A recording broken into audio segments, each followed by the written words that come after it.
ஓம் சைராம், ஜெய் சைராம். என் அன்பின் பிரியமே, நான் சில நாட்களாக உன்னை உன்னிப்பாக கவனித்து கொண்டுதான் வருகின்றேன். பாசம் பாசம் என ஏங்கி அந்த மாயையில் சிக்கி குலைந்து விட்டாய். உண்மையான பாசத்திற்காக நீ ஏங்கும் ஏக்கத்தை என்னால் காண முடியவில்லை. இது மாயை நிறைந்த உலகம் என எத்தனையோ வழிகளில் உனக்கு நான் அறிவுறுத்திவிட்டேன். ஆனால் நீ திரும்ப திரும்ப அந்த மாய வலையில் சிக்கிக்கொண்டு வெளியேற தெரியாமல் தவிக்கின்றாய். இப்போது உனக்கு ஒன்றை சொல்கிறேன் கேள். உன் நலனை விரும்பும் உறவுகளாக, அதாவது தாயாக, தந்தையாக, சகோதரனாக, குருவாக, உற்ற தோழனாக நான் இருக்கையில் நீ ஏன் இன்னொருவரின் பாசத்திற்கு ஏங்க வேண்டும்? உனக்குள் இருக்கும் எனக்காக ஏங்கு. நீ ஏங்கத் தொடங்கும் போதே நான் உன் அருகில் வந்து விடுவேன். உன்னை விரும்பும் நிரந்தர உறவாக உன்னோடு நான் இருப்பேன். இனி எப்படி இருக்க வேண்டும் என்ற முடிவை நீ எடுத்து விட்டாயல்லவா? அதையே பின்பற்று. நீ எதற்கும் கலங்க வேண்டியிருக்காது. கொஞ்சம் பொறுமை காத்துக்கொள். முதலில் வாழ்க்கையை நினைத்து பயப்படுவதை நிறுத்து. பயம் புத்தியை மழுங்க வைத்துவிடும். பயம் எதிர்மறை எண்ணங்களை உருவாக்கும். நான் உன் சாய் தேவா, உனக்கு நல்லது செய்யத்தான் உன் வீடு தேடி வந்திருக்கின்றேன். என்னை தயவு செய்து உள்ளே அழைத்துப்போ. வாழ்க்கை என்பது ஒரு பட்டம் போல. அதன் நூல் உன் கையில் இருப்பதால்தான் அது நகர்கிறது என்பது நினைப்பது எவ்வளவோ தவறோ, அதை போலத்தான் உன் வாழ்க்கையில் நடக்கும் சில விஷயங்கள் எல்லாம் கஷ்டங்களும் முடிவடையும் காலம் என ஒன்று வரும். வாழ்க்கையில் நீ பயணிக்கும் ஒவ்வொரு நாளும் ஒவ்வொரு பக்கங்கள். அவற்றுள் சிரிப்பு, கண்ணீர், சந்தோஷம், கோபம், கஷ்டம், வெற்றி, தோல்வி, ஆசை, நல்லது கெட்டது என எல்லாம் நிறைந்துதான் இருக்கும். அந்த பக்கங்களில் நீ மட்டும் இடம்பெற மாட்டாய். எல்லா உறவுகளும் கதாபாத்திரங்களும் அதில் இடம்பெறும். அவர்களால் உனக்கு கிடைத்த அன்பு, கிடைக்காத அன்பு, நிலையில்லாத அன்பு, உண்மையான அன்பு என பல பரிமாணங்கள் இடம்பெற்றிருக்கும். அவை உணர்த்தும் புரிதல் ஒரு அன்பு விலகும்போது ஏற்படும் வலி, ஒரு அன்பு கிடைக்கும்போது ஏற்படும் சந்தோஷம் என பல வர்ணங்கள் கொண்டது. இவற்றையெல்லாம் அனுபவிக்க நீ விரும்பவில்லை என்றாலோ அல்லது அனுபவிக்க விரும்புகிறேன் என்று சொன்னாலோ இவை ஒன்றும் உன் கையில் இல்லை. யார் யார் உன் வாழ்க்கையில் அமைய வேண்டும் என தீர்மானிப்பது நான். இதற்கும் எவற்றுக்கும் நீ காரணமில்லை. புரிகிறதா? உறவுகள் என்றால் சண்டைகளும் மனக்கசப்பு வருவதும் இயல்புதான். ஆனால் அதற்காக என் வாழ்க்கையை நான் தனியாக வாழப்போகிறேன் என்று சொன்னால் அது அர்த்தமற்றது. முதலில் கூறியபடி உன் வாழ்க்கையில் என்ன நடந்தாலும் அதற்கு என் சம்மதம் வேண்டும். அதனால் தனித்து வாழப்போகிறேன் என்று புலம்பாதே. கைகளை சேர்த்து வைத்து அடித்தால்தான் கைத்தட்டலின் ஓசை கேட்கும். அதனால் நீ தனித்து செயல்படு. ஆனால் தனித்து வாழ்வதற்கு யோசிக்காதே. நீ என் பரிபூரண அருளும் ஆசீர்வாதமும் அன்பும் பெற்ற உன்னதமான பக்தி கொண்ட என் பிள்ளை நீ. அவசர முடிவுகளை தவிர்த்து பகவான் மீது நம்பிக்கை வைத்து அவரின் கட்டளைக்காக காத்திருப்பவர்களுக்கு கண்டிப்பாக ஏதோ ஒரு மனித உயிரின் மூலமாக உதவி செய்வார் என்பது நிச்சயம். சிலர் தங்களுக்கு அசாதாரணமான திறமையும் எந்த ஒரு கடினமான பணியையும் நிறைவேற்றும் இணையற்ற சக்தியும் இருப்பதாக கருதுகின்றனர். இந்த ஆணவ மனப்பான்மையால் அவர்கள் செய்யும் எந்த பணியும் எதிர்பார்த்த பலனை தராது. தன்னம்பிக்கை நல்லதுதான், ஆனால் எல்லை மீறினால் அது ஆபத்தானது. மனித ஆற்றலின் சக்தியின் வரம்புக்கு அப்பால் தெய்வீக சக்தி உள்ளது என்ற உண்மையை பார்க்க வேண்டும். நம்மை குருடாக்கும் அகங்காரத்துடன் இணைந்த அகந்தை மனிதனின் வீழ்ச்சிக்கு பெருமையே முதன்மை காரணம் அகந்தையாகும். ஒரு குறிப்பிட்ட பிரச்சனையை எதிர்கொள்ளும் போது சிலர் அதை சமாளிக்கும் திறன் கொண்டவர்கள் என்று கருதுகின்றனர். பிரச்சனையின் தன்மையை புரிந்து கொள்ளாமல் அவசர முடிவுகளை எடுத்து பரிதாபமாக தோல்வியடைந்து நஷ்டத்தை சந்திக்கின்றனர். ஆனால் நமது வாழும் கடவுளான பாபாவிடம் பிரார்த்தனை செய்வதன் மூலம் நமது பிரச்சனைகளுக்கு தீர்வு கண்டு நமது செயல்களில் வெற்றி பெறலாம்.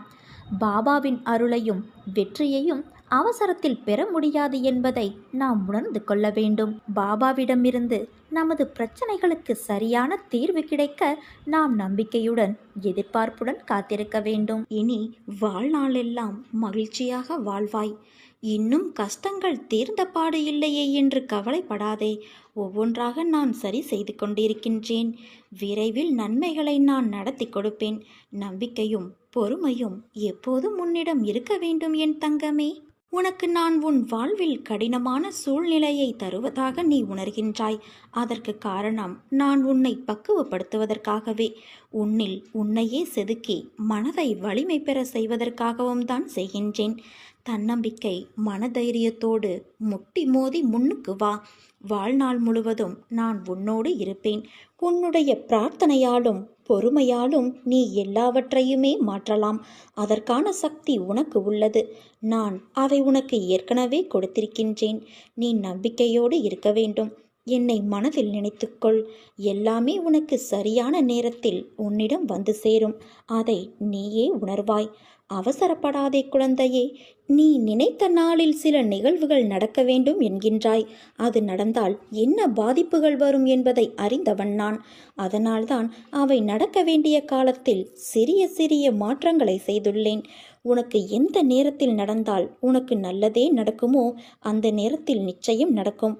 ஆனால் நீ நினைத்தது நடக்காமல் ஒரு நாளும் போகாது. உன் கஷ்ட காலங்களில் எதை நினைத்து நீ மனதை சாந்தப்படுத்திக் கொள்வாய்? இறைவன் எதையாவது ஒன்றை உன்னிடம் இருந்து எடுத்துக்கொண்டால் அதைவிட சிறந்த ஒன்றை கொடுத்தே தீருவான் என்பதை காலம் நிச்சயம் உனக்கு காட்டித்தரும். நம்பிக்கையோடு காத்திரு. யாராவது ஒருவரிடம் உள்ளதொன்றை பார்த்து பொறாமைப்படாதே. ஒருவேளை அவருக்கு அது அருள் என்று நினைத்திருப்பாய். ஆனால் அதுவே அவருக்கு பெரும் சோதனையாக இருக்கும். யாரையும் பழி வாங்க வேண்டும் என்ற எண்ணத்தோடு இருக்காதே. அது உன் நிம்மதியை தொலைக்க வைக்கும். காலம் அதன் கருமத்தை கச்சிதமாக செய்யும் வரை நீ பார்த்து கொண்டிரு.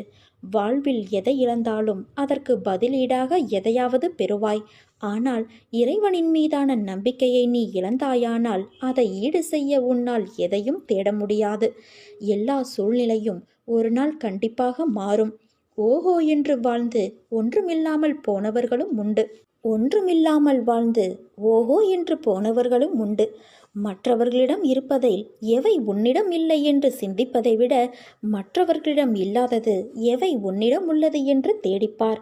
அப்போது உன் வாழ்க்கையை நீ புரிந்து கொள்வாய். என் பக்தனின் வாழ்வில் நடக்கும் எந்த ஒரு செயலும் என் அனுமதியின்றி நடக்காது. அவனது வாழ்வில் எது நடந்தாலும் அது அவனது நன்மைக்காக மட்டுமே நான் நடத்துகிறேன் என்பதை முழுமையாக நம்புவான். அவன் வாழ்வில் அனுபவிக்கும் ஒவ்வொரு சுகமும் என் ஆசீர்வாதத்தால் அளிக்கப்பட்டது.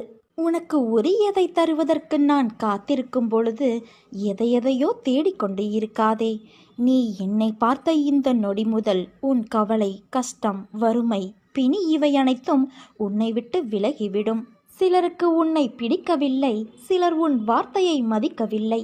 எங்கு சென்றாலும் அவமானம் ஏற்படுகிறது என்றால் முதலில் நீ தெரிந்து கொள், அதீத நல்லவனாய் இருக்கிறாய் என்று. உன் அன்பான மனதிற்கு ஒரு குறையும் வராது. உன்னோடு நான் இருக்கும் வரை காலம் ஒரே மாதிரியாக இருக்கும் என்று கருதாதே. தங்க சிம்மாசனங்களும் கண்மறைவாகிவிடும். அதிகாரங்கள் மறைந்து போகும். செல்வ வளம் சொல்லாமலேயே சென்றுவிடும். கொடுக்கும் கரங்களே பெற்றுக்கொள்ளும் கரங்களாகிவிடும். அப்போது கொடுப்பவர்கள் இருக்க வேண்டுமல்லவா? அதனால் செல்வம் இருப்பவர்கள் கொடுப்பதை பழக்கப்படுத்திக் கொள்ள வேண்டும். விதையை அப்படி விதைத்து கொண்டால் பலன் நிச்சயம் கிடைக்காமல் போகாது. என்னுடையது எனக்கு மட்டுமே என்ற பாவத்தோடு நாட்களை கடத்தி தேவை ஏற்பட்ட போது எனக்கு யாரும் இல்லை என்று கருதினால் பிரயோஜனம் என்ன? தானம் செய்தது வீண் போகாது. ஆறுதல் சொன்னால் அது வீணாகாது. உதவி வீணாகாது. அன்பும் வீணாகாது. தேவை நேர்ந்த போது அதிக பலனை இக்குணங்களே இந்த இறைவனின் வடிவத்தில் பிரத்யட்சமாக உன் கண்முன்னே வந்து நிற்கும். இப்படி சேர்த்து வைத்தது எதுவோ அது மட்டுமே ஜீவர்களோடு வரும். உயர்ந்த கதியை நல்கும். அதனால் பிரம்ம ஞானத்தினால் பெரும் பிராப்தியை இவ்விதமாகவும் நாம் பெற முடியும். என் சொற்களை நீ மறந்து விடாதே குழந்தையே. கஷ்டம் வரும் சமயங்களில் நிலை குலைந்து போய் விடாதே. நடப்பதை ஜீரணிக்க முடியாமல் திண்டாடாதே. எதையும் நம்பி யாரும் இல்லை என்று தைரியம் அடைந்து பார். இறைவன் ஒன்றை எடுத்துக்கொண்டால் இன்னொன்றை தராமல் இருக்க மாட்டான். அந்த நம்பிக்கையில் நீ எப்போதும் காத்திரு. அமைதியாக அந்த இன்னொன்றை தேடு. அந்த நேரங்களில் அமைதி இழக்காமல், நம்பிக்கை இழக்காமல் நீ அப்படி தேடுவாயானால் நீ பெறப்போகும் இலக்கு முன்னிருந்த நிலையை காட்டிலும் உயர்வான நிலையாகவே இருக்கும். நீ செய்யும் நல்ல காரியங்களும், பிறரிடம் காட்டும் பரிவும், செலுத்தும் அன்பும், நல்ல எண்ணமும் பல்கி பெருகி மீண்டும் உன்னிடமே திரும்பி வரும். அடுத்தவரை பற்றி நீ நினைக்கும் விதத்திற்கு நீயே காரணம். அதற்கு அவர்கள் பொறுப்பல்ல என்பதை நினைவில் கொள். உன் எண்ணங்கள் மறு உருவாக்கம் செய்யப்படும். உன்னுடைய மௌனமான எண்ணங்களையும் உணர்ச்சிகளையும் குறிக்கும் உன் அகம் சார்ந்த பேச்சு உன்னிடம் மற்றவர்கள் நடந்து கொள்ளும் விதத்தில் வெளிப்படும். அனுபவிக்காமல் கர்மவினை தீர்ந்து போகாது. ஜீவர்களின் கர்ம பாசம் எவ்வளவு பலமானதாக இருந்தாலும் என்னை சரணடைந்தவர்களின் தீவினைகள் சிலந்தி பூச்சியுண்டாக்கும் கயிறு போல பலவீனமாகிவிடும். ஏதோ ஒன்றை அடைவதில் மட்டும்தான் நிம்மதி கிடைக்கும் என்று நினைக்காதே. சிலவற்றை இழந்தால் கூட நிம்மதி கிடைக்கும். நீ எவ்வளவு பிரார்த்தனை செய்தும் உனக்கு ஒரு பொருள் கிடைக்கவில்லை என்றால் அது உன் நல்லதிற்காக மட்டுமே இருக்கும் என்று நீ ஏன் நம்ப மறுக்கின்றாய்? உனக்கு நல்லது எதுவோ அதை மட்டும்தான் நான் உன்னிடத்தில் சேர்ப்பேன். நீ நம்பிக்கையோடு இரு, நல்லதே நடக்கும். ஒரு நல்ல செய்தி விரைவில் வரும். உன் உள்ளமும் இல்லமும் மகிழ்ச்சியடையும். உனக்கான நேரம் துவங்கிவிட்டது குழந்தையே. இனி உன் வாழ்வில் என்றுமே சந்தோஷம்தான். எது உன்னை துன்புறுத்தினாலும் கவலைப்படாமல் இரு.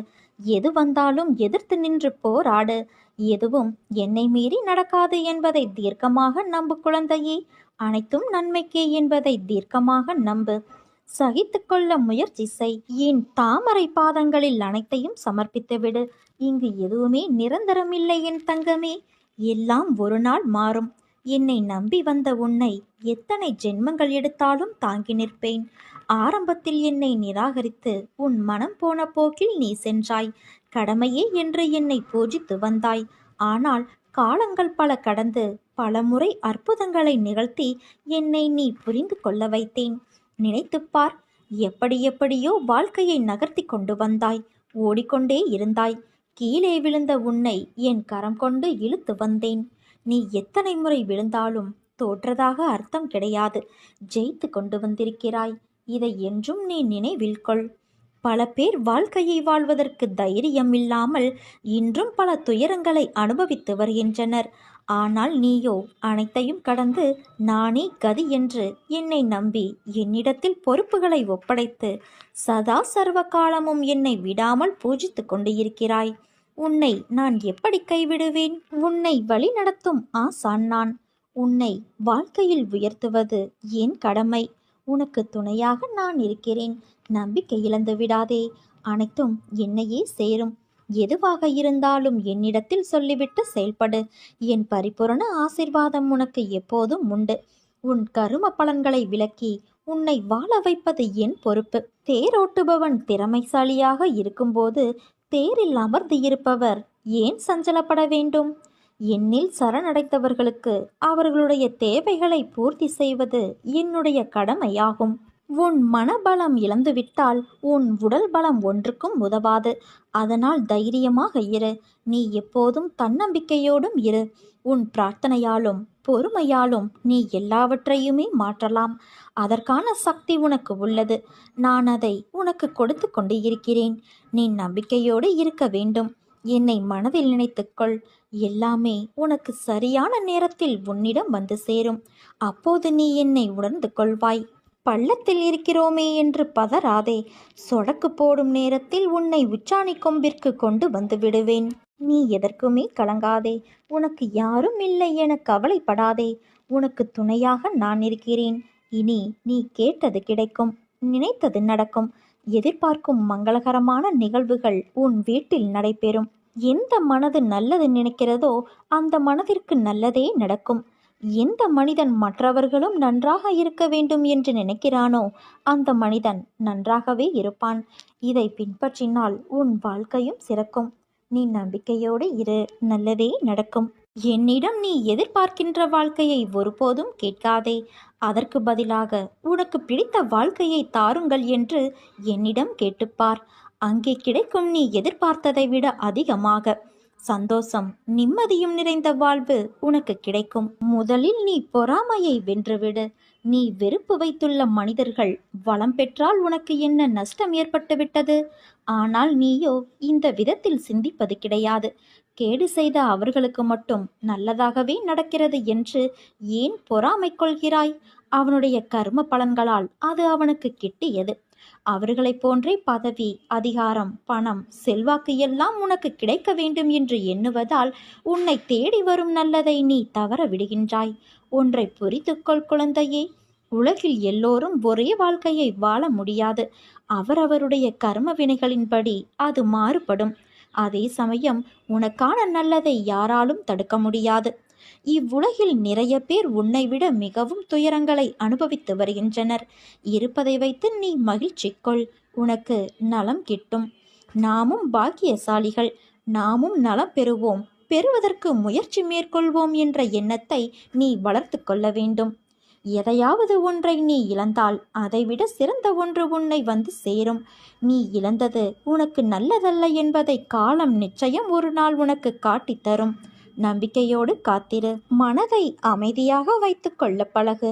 முடிந்த நிகழ்வுகளை எத்தனை காலம் நினைத்து கொண்டே இருக்கப் போகிறாய்? எல்லாம் மாறும். ஆனால் உடனே மாற்றம் வராது. சிறிது காலம் மட்டும் காத்திரு. நீ நினைத்து கூட பார்க்காத மகிழ்ச்சி உனக்கு காத்திருக்கிறது. மனிதன் ஏன் இறைவனாக முடிவது இல்லை? நம்முடைய மேதைத்தனம், சாஸ்திர ஞானம், பிரசங்கம் போன்றவை ஆத்மாவை பற்றியும் அதனுடைய இயல்பை பற்றியும் நமக்கு நன்றாக போதிப்பதால் நாம் அதை பற்றி அறிந்து கொள்கிறோம். இது ஆத்ம ஞானம் அல்ல, ஆத்மா பற்றிய அறிவு மட்டுமே. இந்த அறிவை நடைமுறைப்படுத்துவதுதான் ஆத்ம ஞானம். அதை நடைமுறைப்படுத்த வேண்டுமானால் அதை தவிர வேறு எண்ணங்கள், ஆசைகள் மனதில் இருக்கக்கூடாது. பாவ காரியங்களில் ஈடுபடக்கூடாது. எந்த பந்தத்திலும் சிக்கிக் கொள்ளக்கூடாது. மனதில் எப்போதும் நிரந்தரமான அமைதி இருக்க வேண்டும். சூழல்களில் சிக்கி கவலைகளுக்கு இடம் தரக்கூடாது. ஒரு செயலை செய்தால் அந்த செயலுக்கான பலனில் பற்று வைக்கக்கூடாது. பலனை எதிர்பார்க்கவும் கூடாது. செய்யக்கூடாதவை என நமது சாஸ்திரங்கள் எவற்றையெல்லாம் தடை செய்கின்றனவோ அவற்றையெல்லாம் விளக்க வேண்டும். இதற்கு மேல் பாவ செயல்களை விலக்கி குருவின் பாதங்களில் பணிந்து கிடந்து தியானத்தில் மூழ்கி கிடக்க வேண்டும். இப்படியெல்லாம் செய்தால் ஆத்ம ஞானம் சித்திக்கும். அவனே இறைவனாகவும் முடியும். நாம் அப்படி இருக்க முடிவதில்லை. ஒரு நிமிடம் கடவுள் போல இருக்கின்றோம், மறுநிமிடம் மிருகமாகி விடுகிறோம். கடவுள் பாதி மிருகம் பாதி சேர்ந்து செய்த கலவைதான் மனிதர்கள். நீ எப்போதும் கடவுளின் குணம் கொண்டவனாக இரு. அதுதான் உனக்கு நல்லது. உன் வாழ்வில் நீ படும் வேதனைகள் அனைத்தும் பொடி பொடியாக உன்னை விட்டு நீங்க போகிறது. நீயும் உன் வாழ்வில் படிப்படியாக முன்னேறி வருவாய். என் ஆசிர்வாதம் என்றும் உனக்கு நிலைத்திருக்கும். உன் மனம் என்பது எப்போதும் ஒருவித அச்சத்திலேயே உள்ளது. என்ன நடக்குமோ ஏது நடக்குமோ என்று எப்போதும் சிந்தித்து கொண்டு இருக்கிறது. என் பார்வையில் நீ இருக்கும்போது எல்லாமே நல்லதாகவே நடக்கும். இனி நடக்கப் போகும் சில நிகழ்வுகள் அச்சத்தை போக்கும், உன் கவலையை தீர்க்கும். அதிகப்படியாக சிந்தித்து எதையும் குழம்ப வேண்டாம். உன்னோடு உனக்கு துணையாக நான் இருக்கிறேன் என் செல்வமே. யாருக்குத்தான் கஷ்டங்கள் இல்லை? யாருக்குத்தான் துன்பங்கள் இல்லை? எல்லாம் கர்ம பலன்களின் ஆதிக்கம். பொறுத்திரு, கொஞ்சம் காத்திரு. அனைத்தும் நடக்கப் போகிறது.